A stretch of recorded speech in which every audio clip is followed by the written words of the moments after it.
see you guys in the dark. Some backstory. My parents split when I was about 14. It wasn't a good breakup. My dad was an abusive addict, so when my mom left him, she was in a really bad place. Her and my older sister. My sister was in her 20s, and in full-blown part mode. Kept taking her to local bars since my mom was depressed. This led to my mom becoming an alcoholic, since my sister was well on her way to becoming one too. During one of those nights, she met a guy. I didn't know much about him, just that they met him, and his brother at a bar, and now she was dating him. It went pretty fast, and my sister would flirt with the brother to get her free food and drinks from him. Around this time, I was around 15, and this dude just seemed off. He was probably early 40s or so. He was always going on my mom's dates with his brother. He just kinda hung around a lot. One day, my sister decided she wanted sushi and called the brother up to take us because she knew he would pay. I did not want to go, but we didn't have food in the house, and I was pretty hungry. We didn't have a sushi place in our town, so we had to drive to the city, which was about 30 minutes away. The entire ride, I just had this warning feeling in my stomach that kept telling me to get out of the car, that this was a bad idea. I was a giant ball of anxiety the whole 30 minutes. My sister sat in the front, completely oblivious to what was happening. Meanwhile, I kept catching him staring at me in the rearview mirror. Once we got to the restaurant, he sat himself directly across from me. He wanted to sit next to me, but I rushed to sit next to my sister instead. It was awkward, but my sister talked a lot, so I was able to kinda hide. Eventually, she got up to the bathroom, and then I was alone with him. Almost immediately, he asked me if I had a boyfriend, and I told him no. "That's good," he said. "You're too good for high school boys. They're only after one thing." I just nodded, not knowing what to say. He then went on to ask if I liked Disneyland, and I told him yes. He got excited and went on about how he would take me, but hotels were expensive, so we'd have to share a room. It would just be us, so my mom and his brother could be alone. He said my sister couldn't come, though, because he couldn't afford to pay for both of us to go. At this point, I was extremely uncomfortable, and I just wanted my sister to come back. She finally did, and he switched to just talking to her. She didn't notice anything was wrong, or that he kept looking at me. Once we finished, he took us home and invited himself in. I went to my room, locked the door, and hid. At one point, someone tried to open my door, but they stopped once they felt that it was locked. My mom and her boyfriend came home around then. I tried talking to my sister, but she just brushed me off. They invited us back to their house, and I wanted so badly to stay home, but they forced me to go. Almost immediately, my mom and her boyfriend went to the room and left my sister and I with him. He got my sister drunk pretty fast and tried to get me to drink, but I kept refusing him. It got to the point where my sister was almost blacked out drunk, and I was freaking out because once she passed out, it would just be us. I started texting my brothers, hoping one of them would pick me up. Thank God my oldest brother responded. I told him what was happening, and he came to get me. He showed up and told the guy that it was late, and I had school, so he was going to take me home. He tried to protest, but my brother was very firm about it. He loaded my sister in the car, texted my mom he was taking us home, and then we left. Brother didn't live with us since he was about 30 at the time, and his own family, so he didn't know what was going on. I told him the full story, and he got real quiet, then waited till my mom got home. He told her off, shamed her for putting me in that situation, and told her that if it continued, he would move me into his house. My mom broke down, told him that she wanted to break up with her boyfriend, because of his brother at least. I found out when I was older that he would sneak by my door to listen to them when they had sex. I think more happened, but my mom never talked about it more than that. She broke up with him, got a good job, and sobered up with the help of my brother. It took my sister a lot longer, but she eventually got her life together. So, to the creepy brother of my mom's ex-boyfriend, don't ever come in contact with my family ever again. My brother will take care of you if that is the case.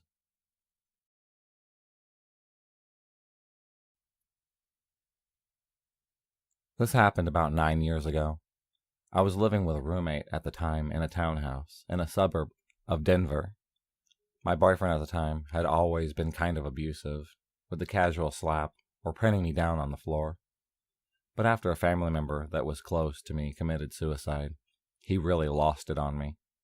My ex, Pierce, just lost it in the middle of an argument one day about a week after the funeral, and threw me on the ground, punching my arm over and over, until there was a giant bruise on one shoulder and a handprint-shaped bruise on the other. My face also ended up being swollen, and I had a bloody lip.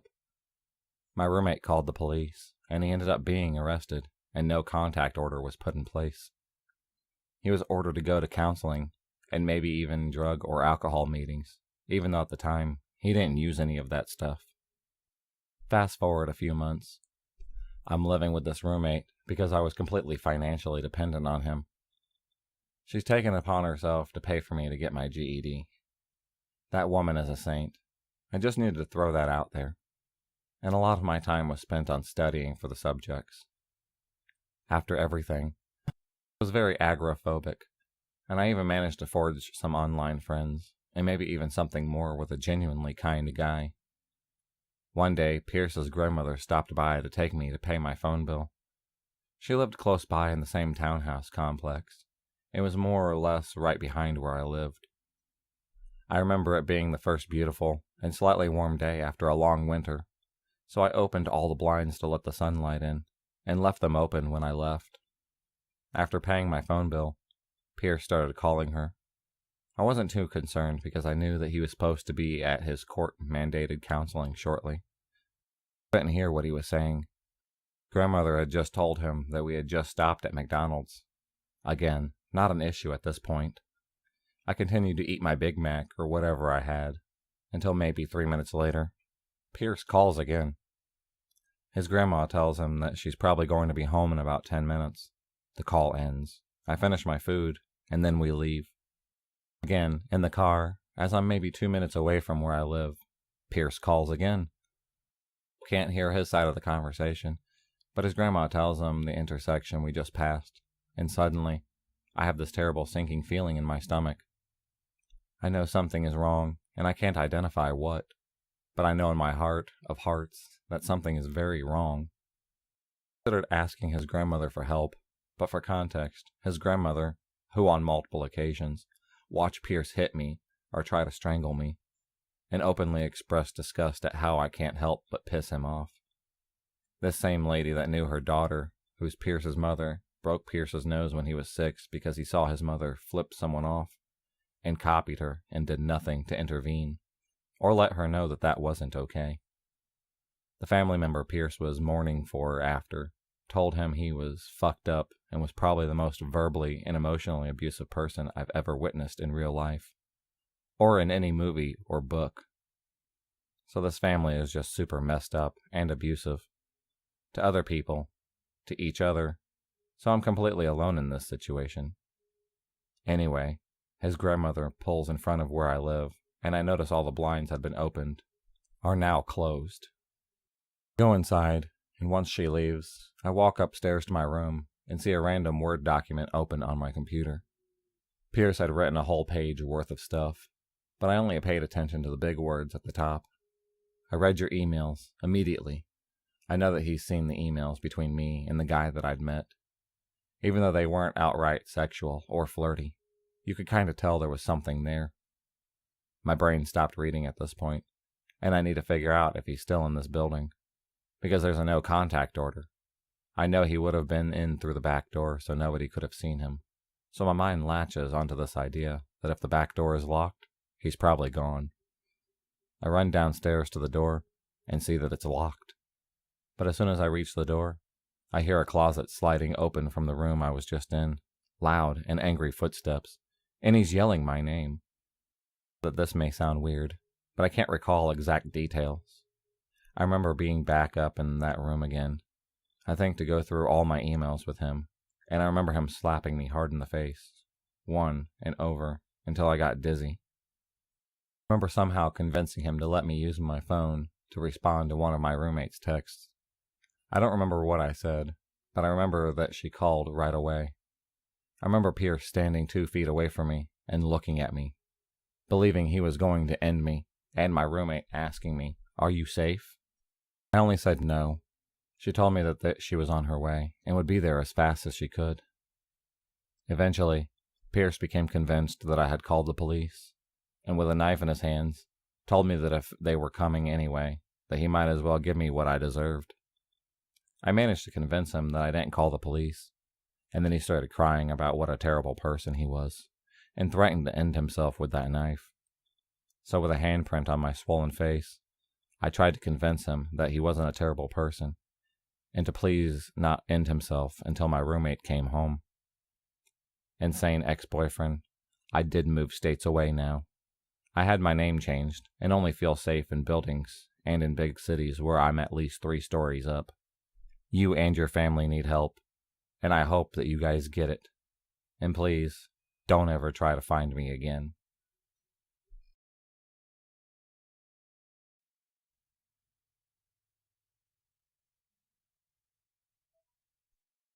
So to start, I'm a transgender woman. I'm single, and I make my status as trans very clear on all my social dating websites, except Plenty of Fish, because they consider that to be talking about sex, and they will straight up ban you for it. So I state instead that I'm a huge proponent of trans rights. So this guy messages me. He lives about an hour away, kinda cute in a mild creepy way. Like, something seems a little off about him, but people can't help how they look. So I give him a chance, just like I would want. I discover he's a smoker, but he says he's trying hard to quit, and only does when he's really stressed or upset. We have a nice conversation, and finally he asks me for my number.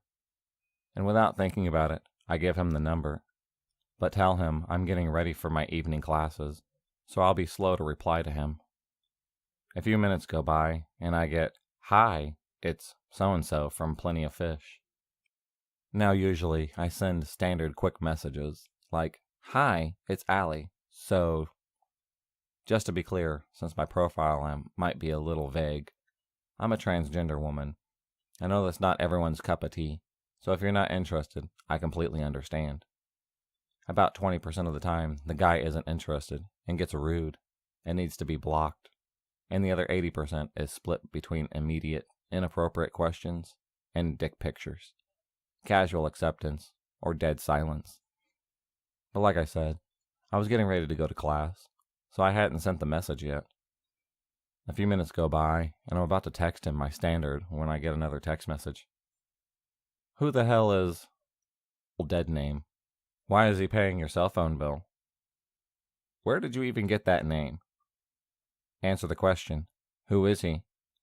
I'm honestly stunned at this point, and I realize he must have paid one of those shady websites that offer personal information for a fee. Well, if you must know, I am transgender, and that used to be my name. I was about to tell you when you pulled that stunt. Please do us both a favor and lose my number. That's incredibly invasive, and I don't want to talk to you anymore. Do you still live at this address? In my hometown? I'm coming to see you so we can talk about this in person. Me lying. No, I moved a few months ago, and I'm getting ready to head out like I said. You need to leave me alone. Don't contact me again. Since you have something to hide, I'm going to run a full background check on you. You lied to me, and I don't appreciate that. Hey, I'm sending screen caps of this conversation, your Plenty of Fish profile, and your photos to my 2 best friends who work in law enforcement in your town, and my ex-boyfriend, who I'm still on good terms with, who works for the local sheriff's office. Don't ever text me again. I didn't hear anything else from him for a few weeks. I made sure my doors and windows were locked, and the aforementioned friends and ex would check up on me from time to time. Eventually, it just became one of those weird things that make you laugh uneasily. And then one day I thought I saw him at the local grocery store. Same dark hair, thick glasses and frames, and just kind of a creepy guy, staring at me, watching me as I shopped. I texted my ex about it, and as an upswing on things, My ex and I got back together in a casual sort of way, and he stayed the night a few times, a month off and on. One night when I was alone, though, I just kept getting this weird feeling and smelling smoke. I lived in a little apartment complex that were 3 separate apartments that shared walls, but no plumbing or air ducts. I don't smoke, and I'm very sensitive to the smell thanks to my asthma. The apartment had an air unit on the wall, so I turned it off since it was apparently pulling air in from a neighbor's guest room who must have been chain smoking, or so I thought. I had an ASL video due the next morning, so I was up all night, practicing and recording the video, signing the same story over and over again until it was almost a dance rather than a narration. A couple of times I had to restart the video because my cat was going nuts. Finally, around 7 a.m., I had the video finished and sent in, and was ready for bed. So I double-checked all the doors and windows were locked, set an alarm, and just went to bed. I woke up and got ready for school. Was running a bit late and had to hurry to the door, but I noticed something weird, but didn't have time to stop and register it. Classes went smoothly. I got an A on my ASL video, and I stopped for groceries on my way home from class. As I got home, I saw what had been bugging me. Each apartment had a small garden on each side of the porch. Mine was nothing but gravel and pavers the previous tenant had put in, but it was tidy, except for a pile of cigarette butts that looked like someone had dumped their car ashtray in my garden. There was no other trash, just that pile, right in front of my bedroom window. I don't think anything about it at first, and just got a broom and dustpan and swept it up. As I'm doing it, my neighbor, an old man, comes out and asks me if my boyfriend ever got a hold of me.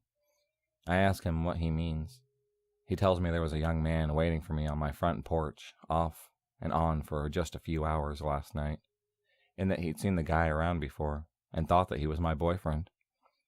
I asked what he looked like. Dark hair, thick glasses, chain smoking. I text the on and off again ex. Cops take statements and give them the screenshots. I moved out of state a few weeks later for unrelated reasons and have legally changed my name since, with closed records. I don't give guys my number anymore. Ladies and my fellow gay family use a texting app until you get to know someone, because for like $5, creeps can get anything and everything from just your number alone.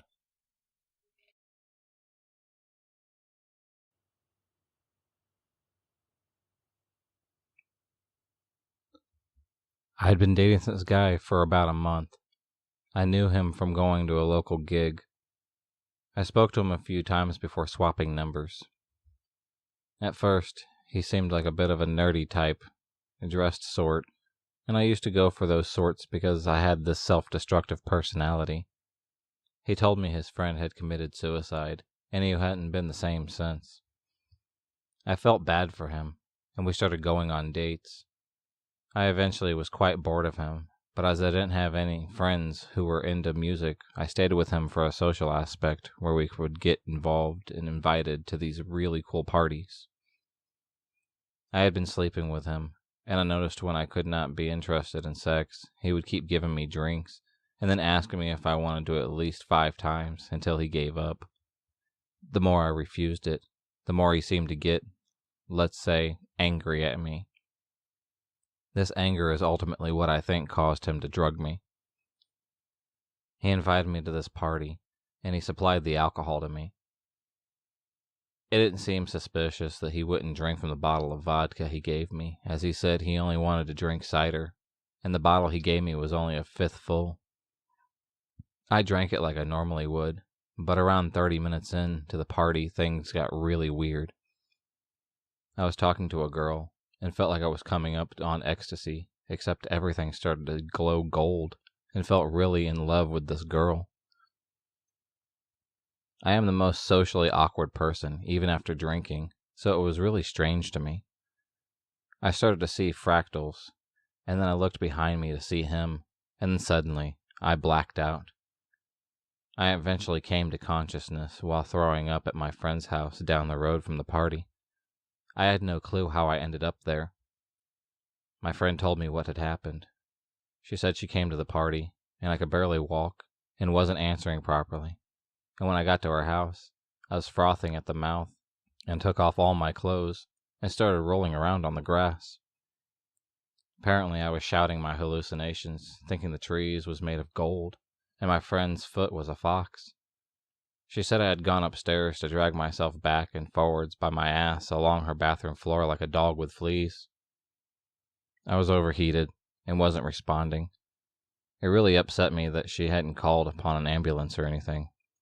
I took a drug test, and my mom was drug testing me at the time, as I was a frequent user and was still living at home. There was nothing on the test. I was confused as hell.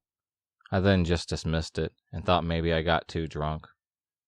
It always bothered me in the back of my mind, as I never drank to that extent. I asked my boyfriend, and he says I drank a whole big bottle of vodka, but I had only had a fifth. Now at the time, I really shouldn't have been suspicious of him, but I have Asperger's, so I often be quite naive on these things. Flash forward. I'm going to a festival with my friends. I didn't want to go with him, as I was spending time with my friends. However, he said he was going to the festival with his own set of friends. I told him we could meet up at the festival as a big group for a couple of hours, and then split off in the evening. I am eating pizza at my friend's house, and I got a phone call from my boyfriend saying that he is on our street. I am really confused, and he says his friend can no longer come. I get quite annoyed that he came uninvited, however. I just think that I can stop him from coming around in the evening to my friend's apartment, and get her to say that she has no room for him. We go out with my boyfriend to the festival, and he buys drinks. I have rum, which I share with my friend, and he buys champagne. Weird, but anyway, I see some other friends at the festival, and we were hanging out when he starts saying some weird stuff about how he looks like a school shooter and could hurt someone very easily. But not in a funny way. He makes it sound serious and malicious. We get a horrible feeling and try to secretly ditch him in some way. But suddenly, he says, "Oh, let's go see my friends who are playing over here." We thought, yes, he has friends here? We can get rid of him there. Though it was strange he said that his friends weren't going to the festival. So he went to see his friends, and they say to him, "We've been looking for you everywhere, dude. Texting and calling, and you haven't responded to us. We were supposed to come together," to which he responds that he was with me. This whole time, I was starting to feel quite woozy and weird, like I had smoked joints, but was only smoking cigarettes that he had pre-rolled, as I was too drunk to roll them, and I hadn't been rolling cigarettes for long, so it was pretty terrible anyways. I say to him with my friend that we were going to leave now, and our taxi is waiting on us. With relief, me and my friend dart off to get our taxi home. However, what we didn't know was that he was catching up to us, and he eventually got to us after 2 streets of chasing us and asking if he could come. We said no, to which he kept pushing us, and we just shouted no. However, he waited by us whilst we were waiting for our taxi. And when the taxi came, he just got in, and we were too drunk to know what the local thing was to do. We just said, "I guess you can come for an hour, but you can't stay over." We let him into the apartment, and he spent 2 hours talking to my friend's housemate about how evil I was, and my friend's housemate was really freaked out and told us in secret that she was scared.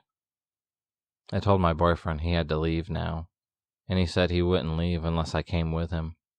Kept pushing me to go and stay with him instead, and I kept saying no until he gave in.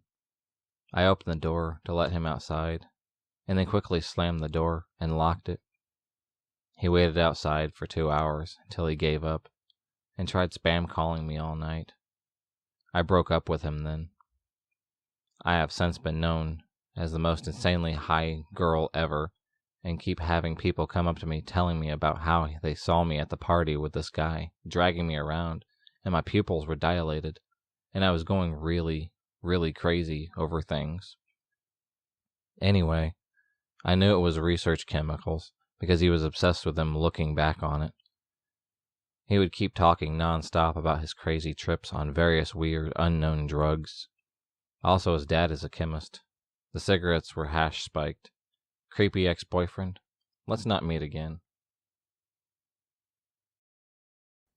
If you enjoyed this video, please subscribe, like, and hit the bell for notifications on future videos, and become a stalker of the night. And I'll see you next time.